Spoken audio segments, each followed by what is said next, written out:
An Iranian military leader designated a terrorist by the United States, visiting Russia in spite of a travel ban. Some big questions as to what he was doing there. Our national security correspondent Jennifer Griffin breaks this story on Soleimani. He's an Iranian Special Forces commander, the head, we should say, of the IRGC. He's the one that violated sanctions, according to sources, and met with Russian leaders, including the president of Russia, Vladimir Putin.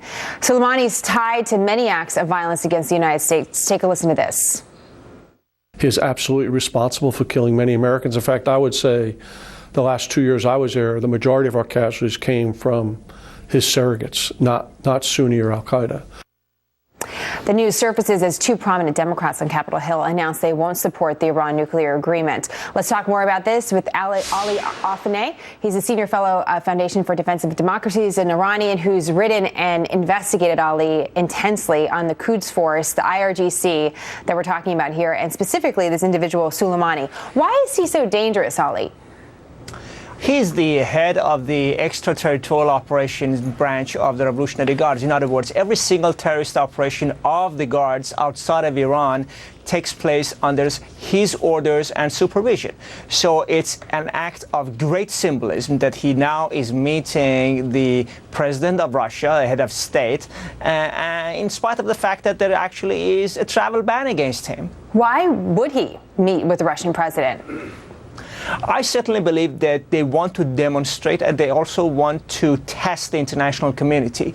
The ink of the agreement, nuclear agreement between Tehran and the permanent 5+1 group is not even dry, and they want to know how much they can provoke the West before there is a reaction. So one part of it is certainly testing the West, resolve of the West to protect the nuclear agreement. Another part is also just to demonstrate defiance, saying that regardless what you do, we do as we please. Well, it certainly is getting attention. If that is what they wanted, Ali, they're getting it. So what do you think our reaction should be to this? What is within our power to do? Well, I certainly believe that some of the reactions that are coming from Congress right now are quite interesting. For example, Senator Schumer's latest statements against the nuclear agreement, they were clearly saying that he does not trust the regime in Tehran, and he does not believe that they will be abiding by the agreement that they have made with the United States of America. And this is the type of reaction which needs to be shown. If Iran is not even ready to accept and respect travel ban against a person like Mr. Qasem Soleimani, how can we expect them to live up to other parts of the nuclear agreement? Well, that's an interesting point. You know, it's also worth pointing out that the Iran nuclear agreement was negotiated between representatives of heads of state. So we had Secretary Kerry representing the administration. You had the foreign minister of Iran representing the regime there, the Ayatollah. Soleimani wasn't part of those conversations. But Ali, I know you have a theory about his power within the country. And so I wonder how much weight the Iranian nuclear deal can actually have if he's not part of it at all.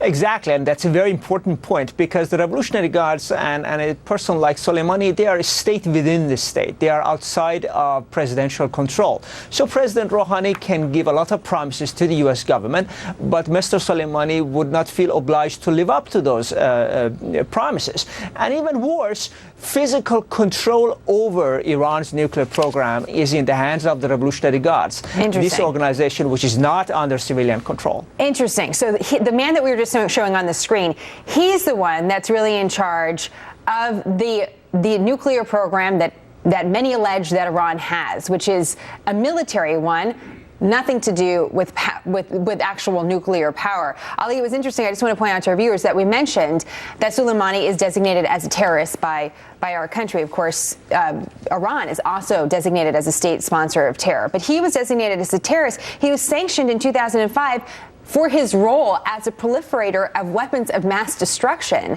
So that must raise some real concerns for you about where this is all going if he still remains a person of power inside Iran.